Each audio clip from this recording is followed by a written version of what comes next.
Airtight Games and Capcom once made a AA gem that lets you fly and shoot, hover from the sky and rain hell on your enemies, and a vertical combat shooting system that hasn't been explored ever since. This is the story of Dark Void, how it came to be, and a look behind the scenes through an exclusive conversation with artist Stephen Daniel.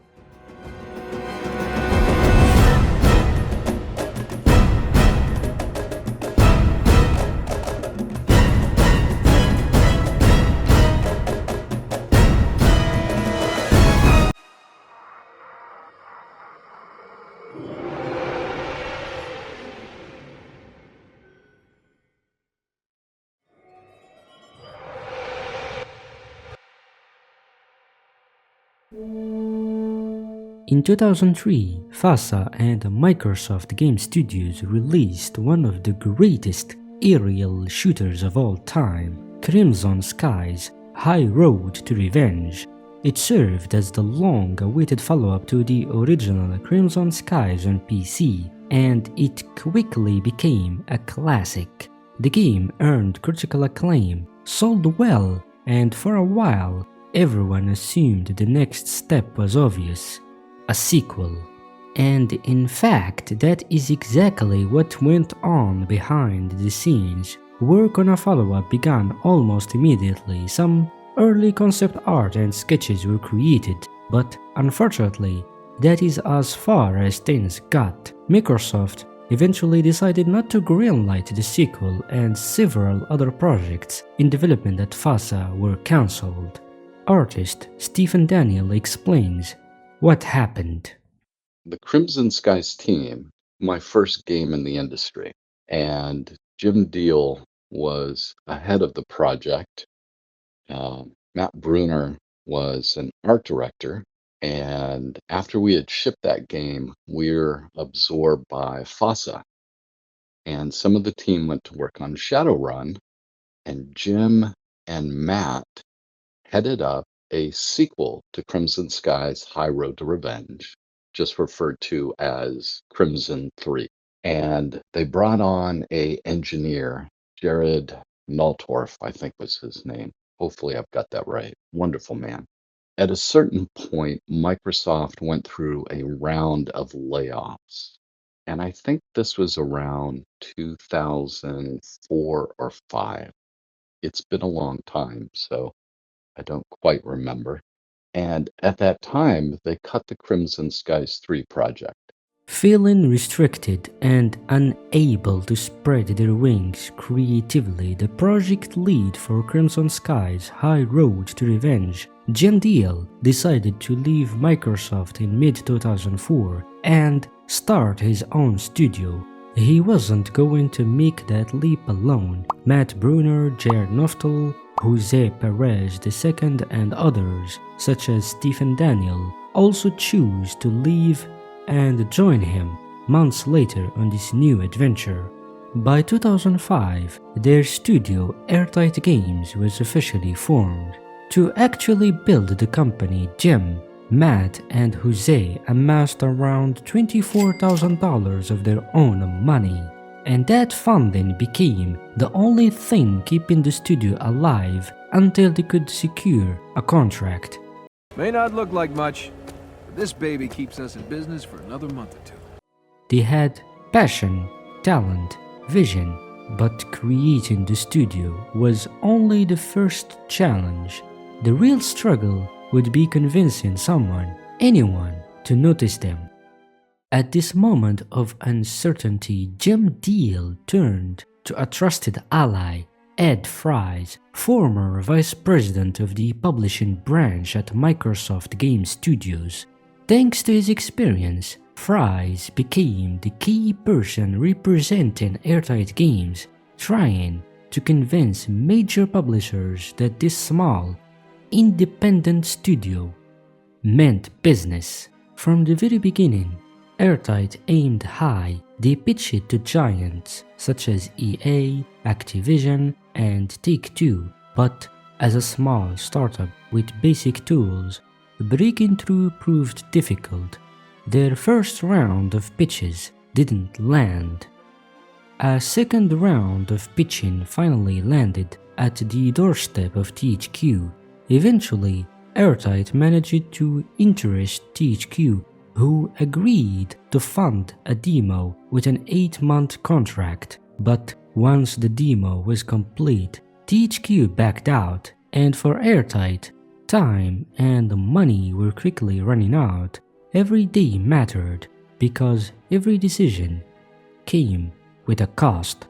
And that brings us to the summer of 2006, just when it felt like every door was closing. Capcom USA showed interest in a demo Airtight had pitched, an Indiana Jones-inspired shooter where players could drive, run, fly, and basically feel unstoppable. After further negotiations, Capcom agreed to fund and support this mysterious new project.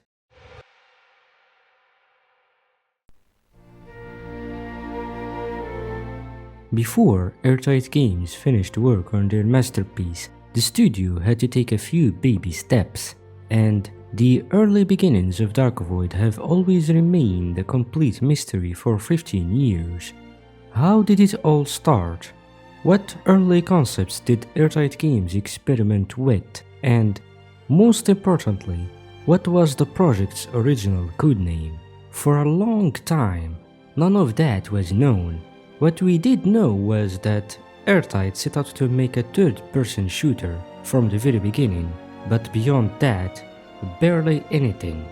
Thankfully, I had the honor of speaking with artist Stephen Daniel, who shared a surprising wealth of information about those first days of development. According to Daniel, Dark Void originally began life as a stylized third-person shooter with an art direction more reminiscent of a Pixar film, colorful, bright, and not overly focused on realism. And even early on, the project cycled through multiple Eternal codenames. One of the earliest Daniel vividly remembers was Sky Raiders. And I don't remember the working title that they were using, but by the time I got there in January 2007, I was pushing for Sky Raiders because they were wanting to make a very pulpy type game. According to Jim, the demo pitch they presented to Capcom was ultimately what sealed the partnership. The early vision they showed was basic, but undeniably ambitious. These were simply the baby steps, and the concept would continue to grow exponentially from there. From Jam Deal, we can read small glimpses of what the demo actually looked like.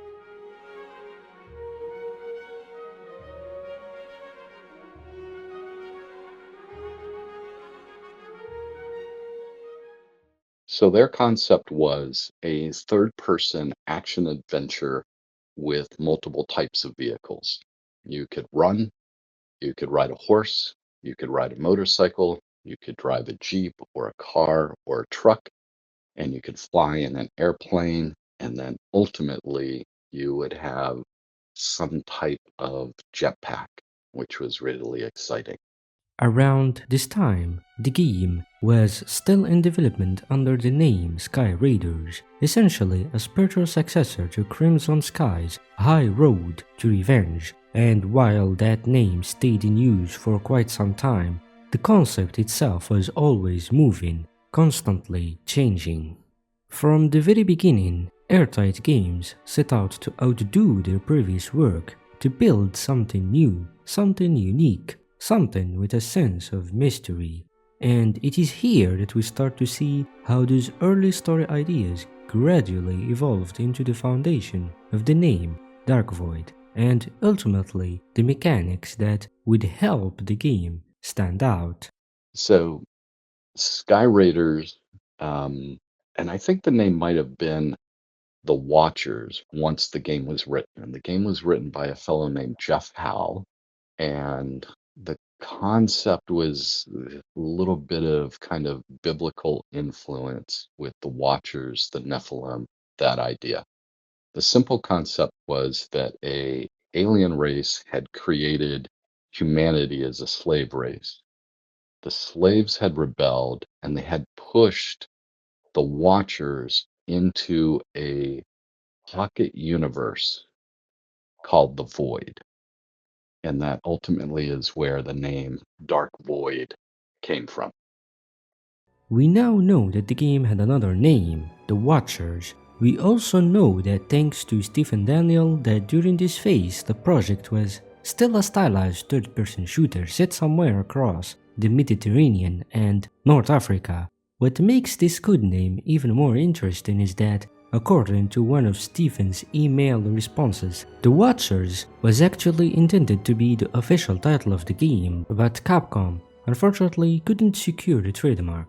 By this point, the story was in motion, the world looked breathtaking, and the mystery behind it all was already taking shape. But the game still needed something essential, gameplay that could actually support everything Airtight had built up to that moment. Airtight Games knew they couldn't make just another third-person shooter. Doing so would brand their work as a simple ripoff, or worse, a soulless copycat. And they couldn't just make another aerial shooter where players fly around in a ship shooting enemies on screen. No, they needed something original, something that would make their game stand out. And that's when an idea emerged while toying with different story concepts. And it was pre-World War II, 1930s, Mediterranean, North Africa. And the villain was an organization called the Invisible Hand, which was like some kind of secret Nazi organization. And they were developing like the new technology. And so part of it is, or the story was that you were this adventurer who is essentially an Indiana Jones type, where you were an adventurer trying to steal Nazi tech. And that's where the jetpack, I think, ultimately came into play.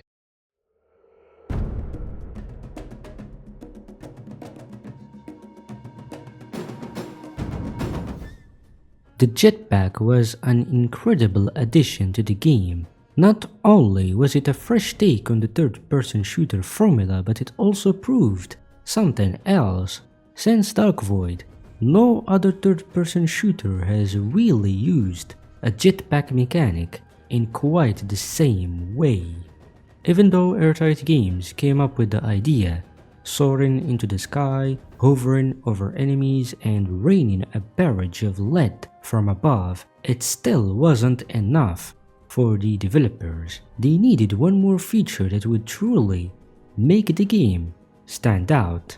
That is when the idea of vertical cover took shape, essentially a 360-degree evolution of the cover mechanics established by games like Killswitch and Gears of War. But here is the fascinating part: the inspiration didn't come from another game, or even a movie. No, it's we started out, we had really great vertical combat. And that came from one of the silent partners, the fellow who used to head up Microsoft Games, a man named Ed Freeze. Ed Freeze was a avid rock climber, and so he had put together some pictures. He was friends with our game designer Jose and head of the studio Jim Deal, and he had put together pictures of him climbing up his roof, holding a gun in hand as reference and the concept of vertical cover. So he's literally hanging under his roof, peeking over with a 9mm. And that's where the concept for vertical cover based shooting came from. It's like, oh, you can actually do this. So let's take the Gears of War cover based mechanic and let's go vertical with it. So you have to climb up the side of a mountain shooting enemies vertically, and then you can do it dropping down as well. And that, I wish we had done more of that, because those early cover based vertical mechanics are really fun. that's really enjoyable in the game.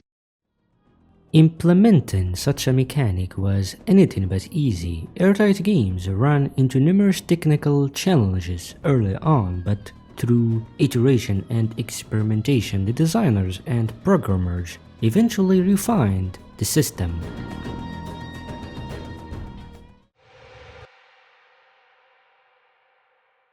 To bring the world of Dark Void to life, Airtight Games leaned heavily into pulp adventure iconography. Indiana Jones and Star Wars quickly became the tonal bedrock of the project, cinematic touchstones that offered a perfect cocktail of mystery, spectacle, and swashbuckling sci-fi. So, as I mentioned earlier, Scott Bayless was a big Star Wars fan. So, certainly the prequel movies had an influence on Dark Void, and that's why you fight a lot of robots. That's where that came from. For us as a team, we very much loved Indiana Jones. And one of the things that we wanted to do with Crimson Sky's High Road to Revenge was make it a full third person action adventure game. And so you could run around, jump in an airplane, ride a motorcycle, Jeep, whatever. And so we were pushing for that for early Dark Void when it was Sky Raiders or The Watchers. And yeah, that Indiana Jones concept, Indiana Jones type films were always a big influence. Yet those weren't the only wells they drew from. Artists like Stephen Daniel sought authenticity and atmosphere by looking toward real-world landscapes across Egypt and North Africa, along with a particular film that explored interdimensional travel and lent the game its mystical, almost alien ambience. I would say with the kind of different dimensions, that sort of thing, there is a horror film, science fiction horror film called Event Horizon, which we discussed a little bit, kind of its influence, because the concept is this spaceship goes beyond um, the event horizon and comes back like they went to hell and came back. And so the idea that you're going to the void, which is this pocket dimension where the creators of humanity are trapped and they're trying to get back out and get back to Earth. Layered on top of this was a constellation of further influences: The Rocketeer, Flash Gordon, and other retro-futuristic works that observers have frequently cited as shaping Dark Void's distinctive visual identity. While we are on the subject of influences, it is worth ending this section with an interesting detail about Dark Void's enemies. Early in development, the game originally featured human opponents. However, Vice President of Product Development, Scott Bayless, a huge Star Wars fan, pushed for robots to become the primary enemies instead. This direction stuck for quite some time until Keiji Inafune had a single comment to make. And he actually had just one comment, and he had said in reviewing the game, it's more gratifying for a player to kill a living thing than an inanimate object like a robot. And so we had pivoted, course corrected, and created some type of little alien worm-like creature, the actual Watchers, I think. And they would pilot the robots that you would be shooting in Dark Void. After roughly a year and a half of development, Dark Void stepped into the spotlight at E3. This was Airtight Games and Capcom's moment, and they arrived prepared, putting their two most ambitious ideas front and center: vertical combat and jetpack flight.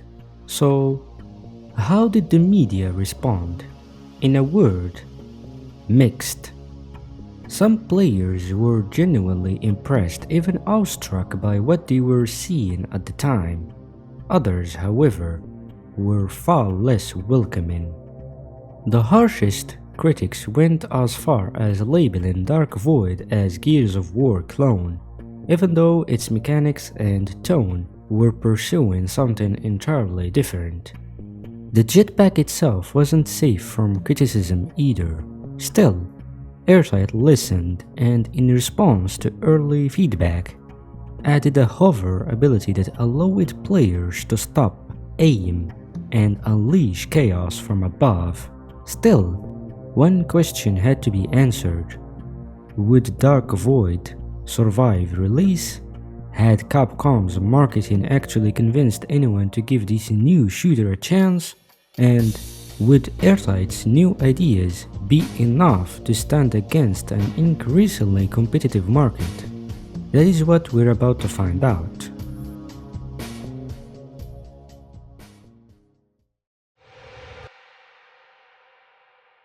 After 3 years of development, this AA gem finally soared onto shelves in January 2010 for Xbox 360, PlayStation 3, and PC, only to land in a pool of lukewarm reception.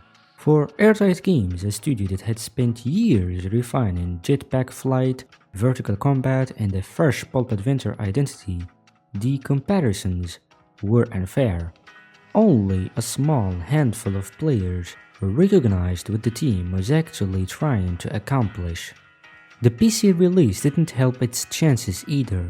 Dark Void shipped with the infamous Games for Windows Live DRM, which caused crashes and, in some cases, prevented players from launching the game altogether. It was the worst kind of first impression. Commercially, Dark Void struggled just as much. 2010 was by many accounts a difficult period for Capcom. Several of their major titles underperformed, Bionic Commando faltered, Lost Planet 2 struggled, and even their push to return to their arcade roots wasn't looking promising. Yet Capcom still held surprisingly high expectations for Dark Void, projecting sales of 2 million units by the end of 2010. So, were those expectations met? Unfortunately, not even close. According to a Game Informer report, Dark Void sold roughly 500,000 copies by mid-2010.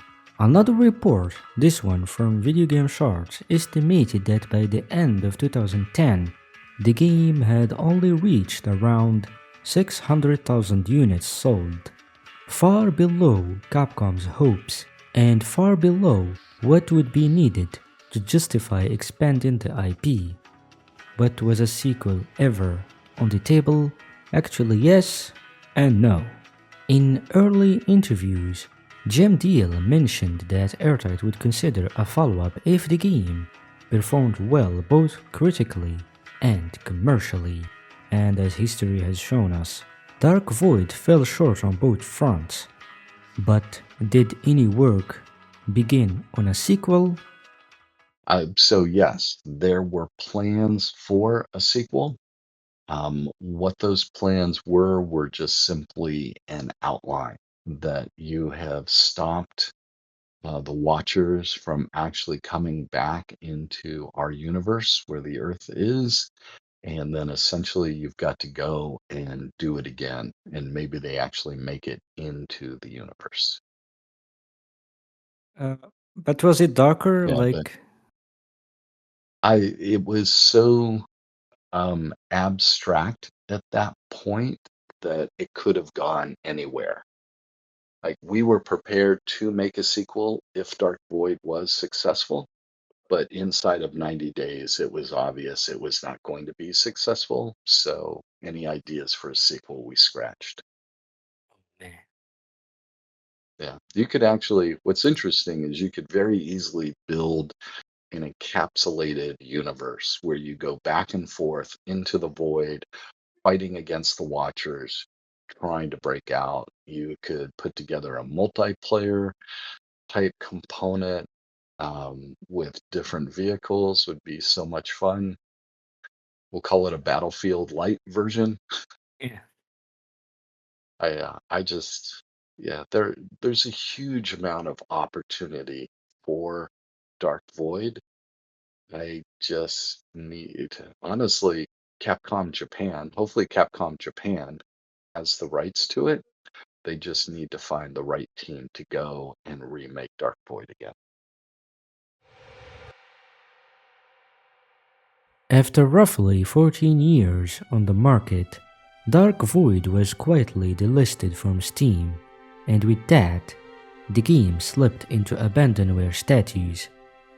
If you want to play it today, you either have to track down a used physical copy or sail the high seas.